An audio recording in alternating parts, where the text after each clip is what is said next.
Coogs House. The Houston Cougars made a great hire on Thursday on their men's basketball coaching staff. This is going to work.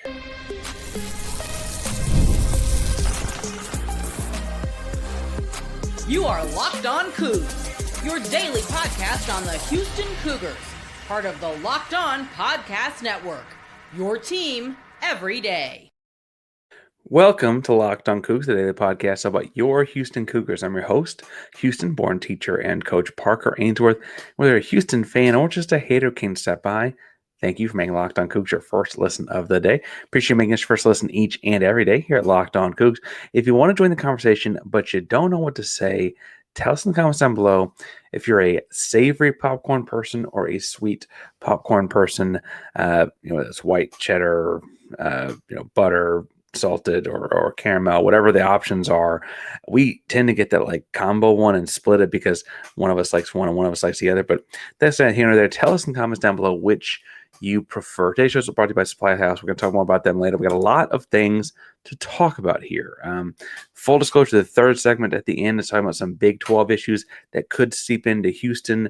I hope you understand how that gets there. We got to make sure we hit on that before it happens to be ready for it. If and when it happens. The 2028 high school basketball recruit rankings are out via ESPN. We'll talk about how those shaped up for Houston and for the state of Texas and something to pay attention to there. But first, the men's hoops program may have just completed their coaching staff by hiring Oklahoma State's Mike Ekanem. Mike Ekanem is a Houstonian through and through. He most recently at Oklahoma State. He was at George Mason, Sam Houston, a few different hats and chairs along the way there. Was also on staff like player development and media relations and those kind of things at Arkansas, A&M, Nevada, Memphis.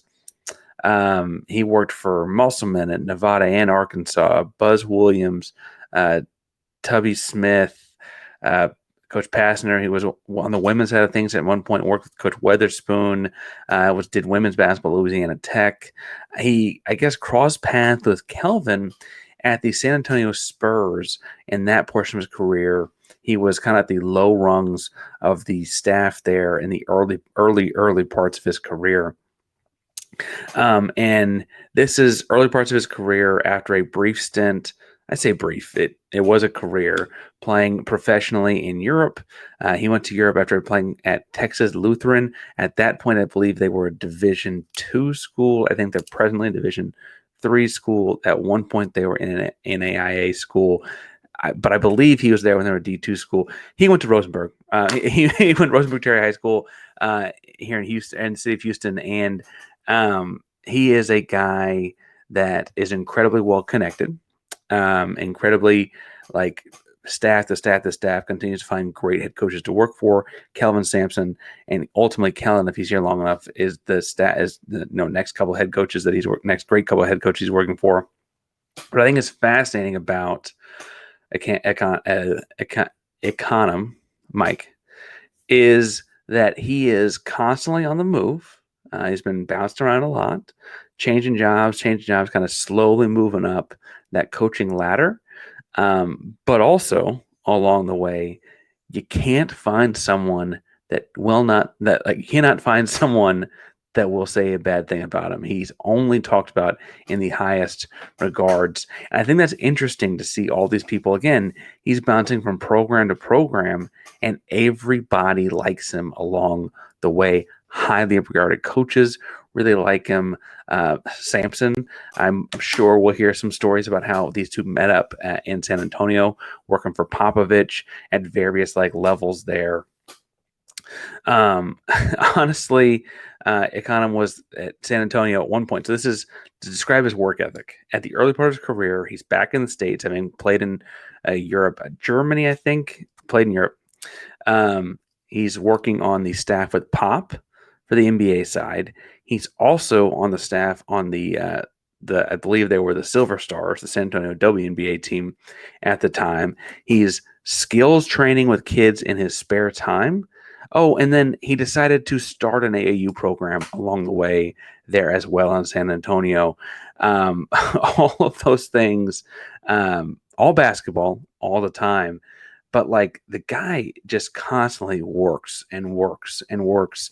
And when you read things coaches have said about him on the way in or out, wherever his stops are, that work ethic and grind continues to be a big, big part of the story surrounding Mike Ekanem. Now, as far as high level basketball go, I know people maybe look at what Oklahoma State did last year as maybe not the most impressive basketball season, to say the least. I get that. I would point out it was Lutz and them's first year there, and so you kind of saw what the program looked like at the bare bones start.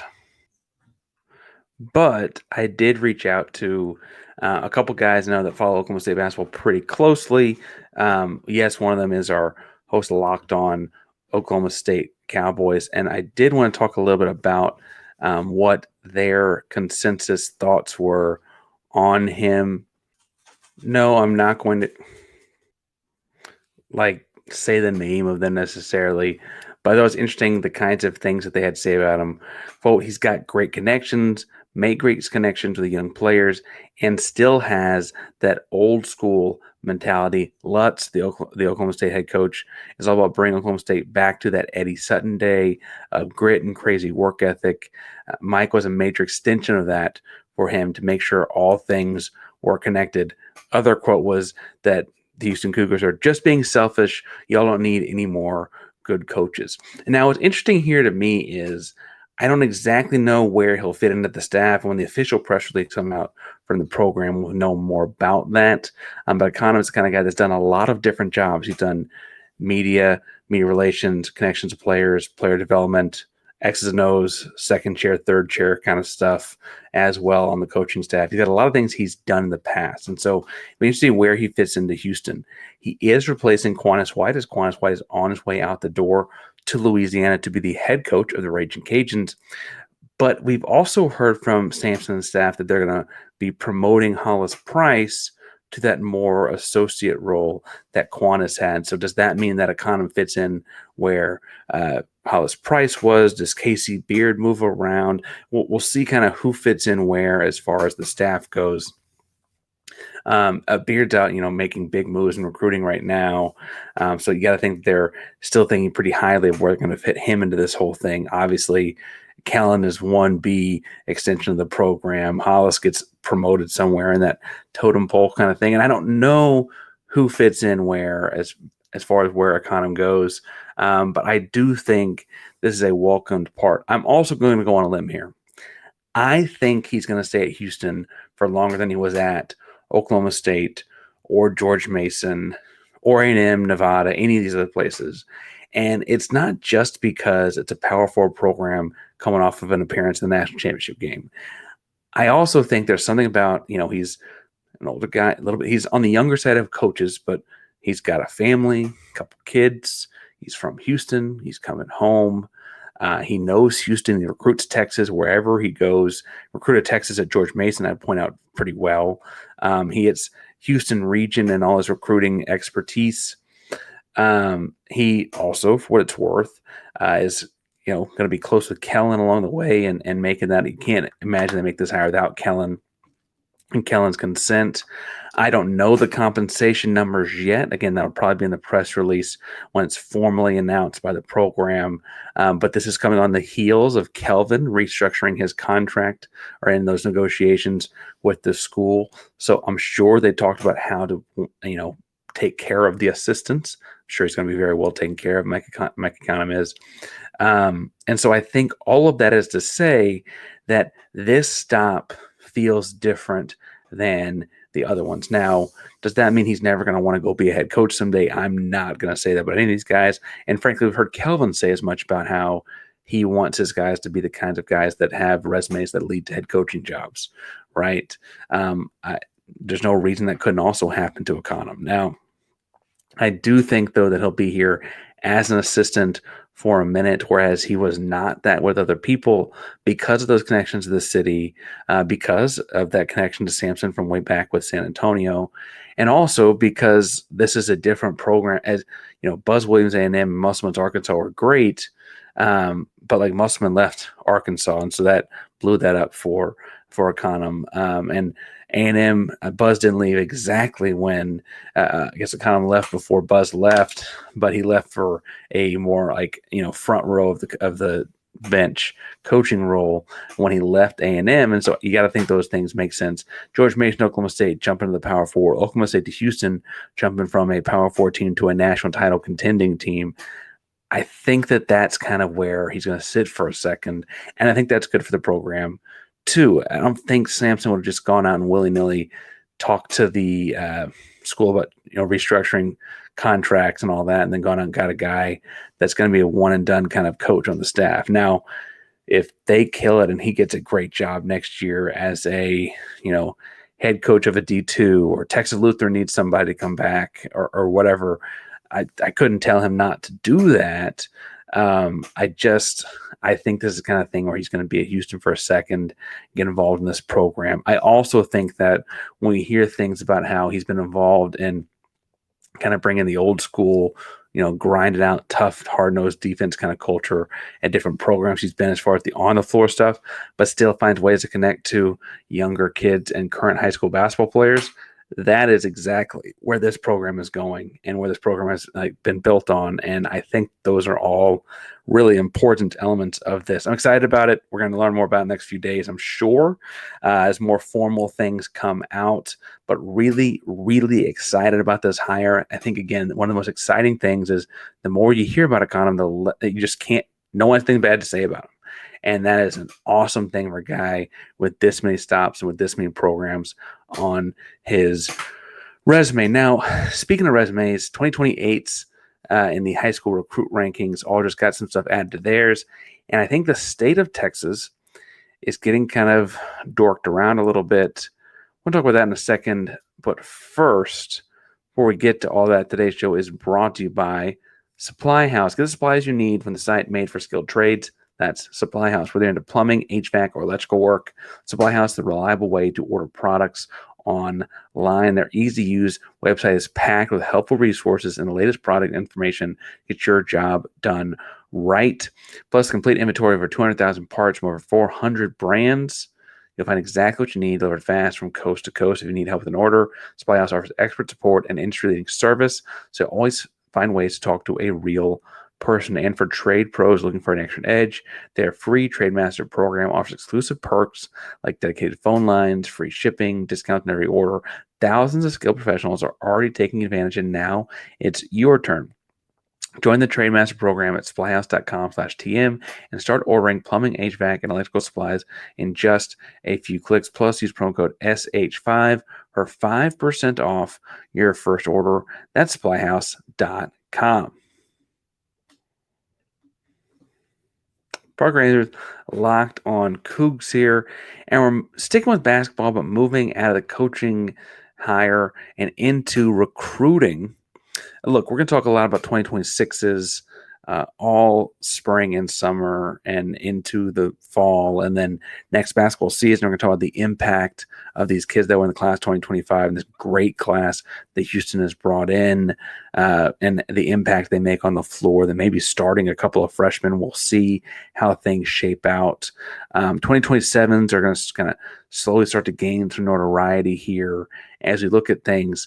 But on Thursday, ESPN formally ranked their class of 2028 recruits. That's the kids that were wrapping up their freshman year of high school this year. And admittedly, they don't put out a giant list. They put like their top 60 or top 50, and then they put top 50 2028s this year. I think they do that every year. And they do like 75 when they're wrapping up their sophomore year, and they kind of grow it to them by the time they're their junior year. They've ranked 150, 200 kids, right? In the top 50 this year, there is one lone kid playing high school basketball in the state of Texas. That's Xavier Young, Louisville center up in the DFW area. He's 6'9". He's the only Texan on the list. He's at 19th overall. And first of all, I had to go watch a little bit of video I could find on YouTube. It's hard to find right now because he's a finishing his freshman year, but he's playing 16U. And so you got to kind of look for what you're looking for there. He plays with the Texas Impact AAU group up in the DFW Metroplex. And versus the 16U, he's that's really a year older than him. And he's just the best athlete on the floor and most every floor he's on. Relentless on the glass, can step out and catch and shoot. He still looks like he's working on putting the ball on the ground and dribbling and handling the ball and that kind of stuff. But he has clearly been in the gym and worked on the jump shot.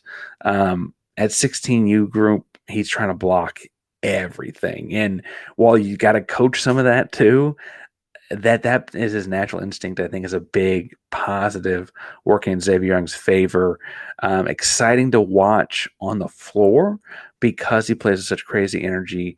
Going to be exciting to see what that turns into for him over the course of his recruitment. But there's just him in the top 50 on ESPN. They didn't look at any other freshmen across the state that played varsity basketball and all that. They're ranking the top, guys in the country. It wasn't like they did one per state or something like that. He's the only 2028 from Texas that ESPN saw as good enough to make their top 50. The 2027s, they have a top 60 out. They have 5 Texans in it. But interestingly enough, all kind of have connections to pro sports.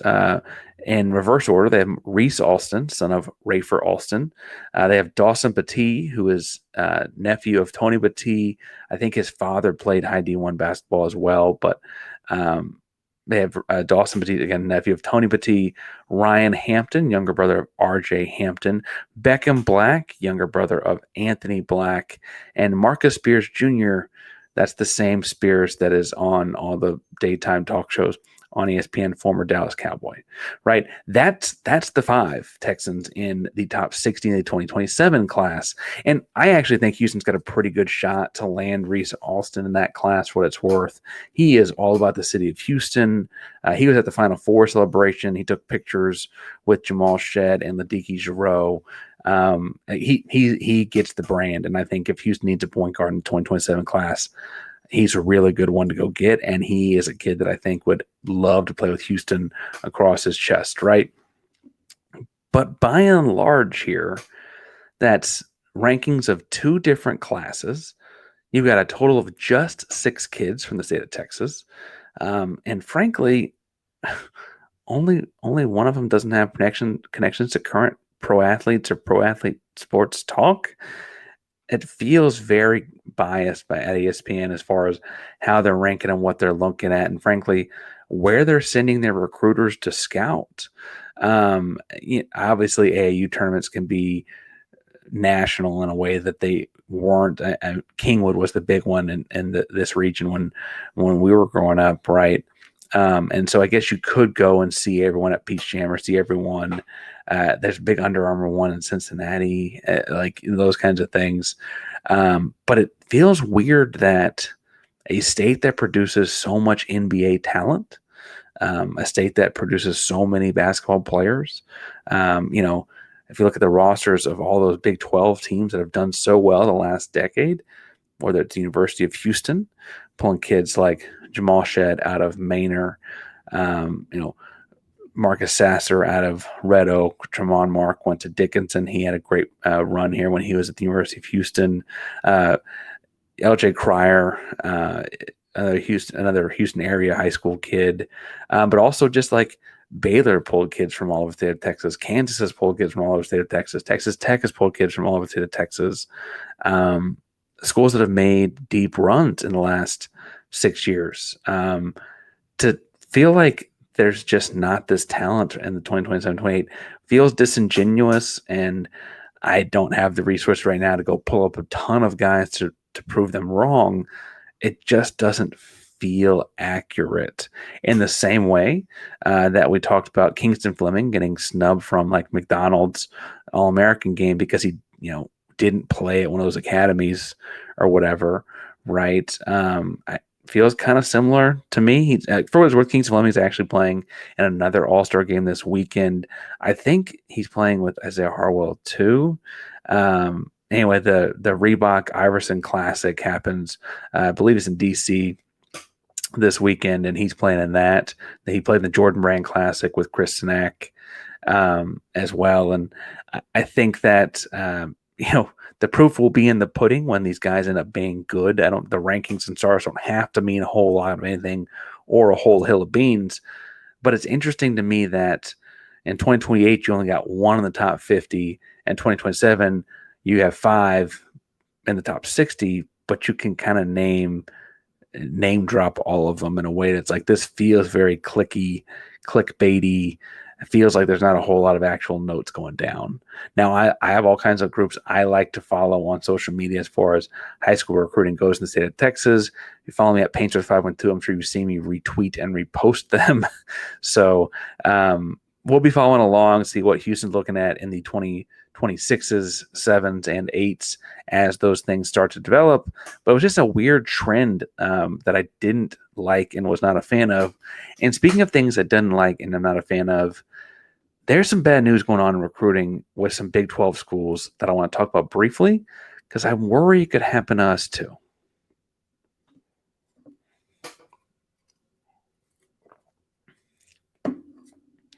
Parker Ainsworth, Locked on Cougs, here talking about Big 12 recruiting issues.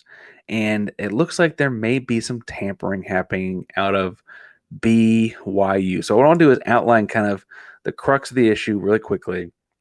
And then, frankly, for more details on the issue, I know that both Locked on Oklahoma State and Locked on BYU are going to be talking about this as well. And so I can send you to my brethren over there for that. But I'm worried this can happen in Houston.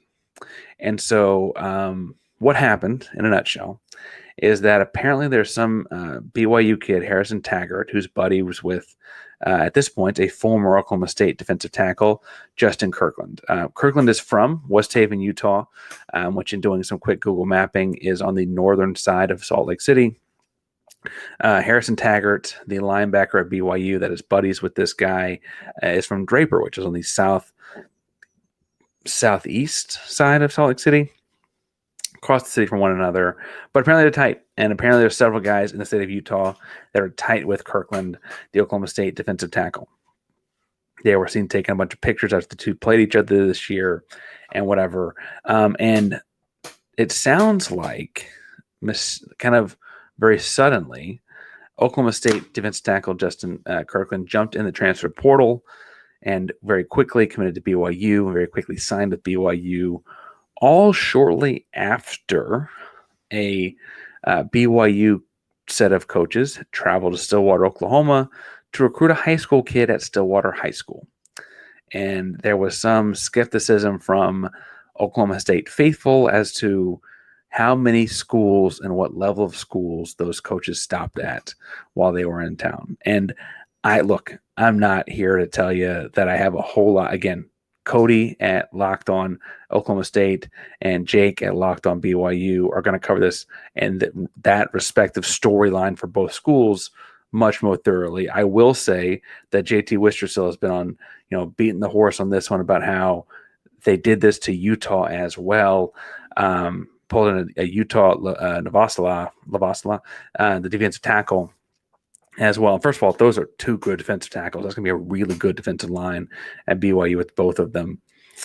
But much like BYU has these connections because Utah kids spread out across the country to play football, Houston has a bunch of high school kids where conceivably other coaching staffs are going to be in the city recruiting those high school kids.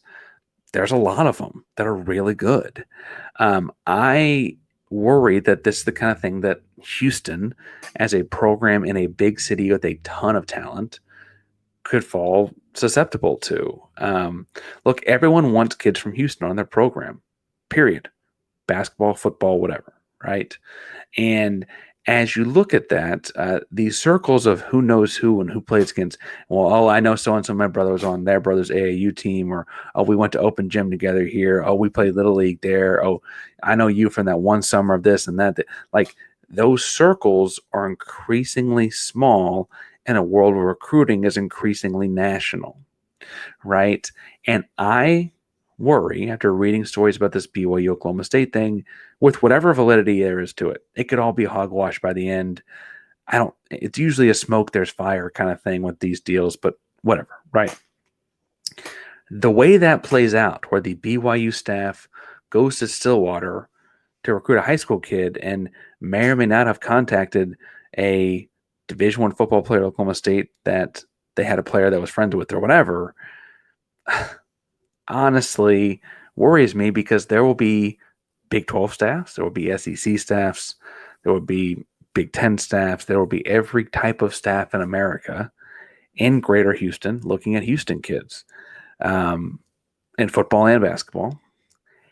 What's going to keep them from, what NCAA rules are going to be? What's the guidelines going to be? What is the protocol going to be to investigate if it happens where one of those staffs talks to a Houston Cougar player? I think this is a real problem for Houston in a way that, frankly, I would have thought it'd be a much bigger problem for Houston than Oklahoma State. Stillwater's not very big. There's decent football in Oklahoma. I don't mean to say that there's no football being played in Stillwater or anything like that, but it's not Houston. Certainly it's not Houston. And we've talked, and I go back and forth, Big 12 squad guys often. You probably, if you tune in those every week, first of all, you should. They're a ton of fun. But I've talk with them about how, like, Houston is unique in this, and like the new wave of schools that your mark is adding are unique in this, that they're big cities, right? They're not these small college towns. Cincinnati's bigger, Orlando's bigger, Houston is bigger, Boulder's outside of Denver. And that's the conversation we had about Sacramento State a couple times this week. Sacramento's a bigger market, right? And so I worry about this kind of thing happening just in general, in the way that college sports work now, when there's no sit out for transfers and all those kinds of things. I think that you open yourselves up to these kinds of things. But also, I'm going to be keeping a close eye on how the BYU situation unfolds, because if there's validity to this claim, it's a case study for what happens if this happens to Houston. And so that's, I think, why I think it should be on your radar. That's certainly why it's on my radar. It's also within the conference. And so, like, Houston's going to have to play both of these schools in this instance, as far as, who's coming, who's going. I don't guess technically this fall, but that's neither here nor there. We'll talk about this fall when we get there. And so I worry, as the college football landscape, the college sport landscape continues to change in a way that, the basketball program has kind of insulated itself from, with such a strong culture. They take one or two transfers a year, not a lot. They don't lose a lot either. They've lost, I think, since this show has been going on, they've lost, 3 total rotational players. And that's if you call Damian Dunn a rotational player. He kind of worked his way in and out throughout the year, but I don't know. This is concerning to me in a way that I want to make sure it's on everyone's radar, because when I bring it up randomly at a later point, because there's more decisions made in it that'll make more sense. So keep an eye on that. Keep an eye on the Houston Cougar baseball program has an important series this weekend against Utah. It feels like a must-win series, and it's bordering on a must-sweep series, just with the way the schedules are shaken out and how the standings are in the Big 12. So make sure you check out all the different, if you want, Cougar Beat covers baseball on X/Twitter. The account does a pretty good job, the social media accounts and handles for Cougar Baseball, as far as putting out stuff. If you can't watch the game on ESPN Plus or whatever, it's a big weekend for the baseball program, so make sure you check them out over there. I'll be following it as well. And then on Monday, if there's news to be broken on that, we'll be breaking. If there's news to be broken on Mike Ekanem, we'll be talking about that. If there's, I'm trying to get someone that's more of an expert in the women's side of the transfer portal, because there was like 1,500 names in there at one point. And so I want someone to come on and help me dissect through what else going on there. But Houston's getting a few commits for Coach Mitchell in his first season coming up on that side. All kinds of fun stuff happening with the Houston Cougars each and every day. So we're going to break it down. Locked On Cougs, a primary Locked On podcast network that means your team every day. Go Cougs.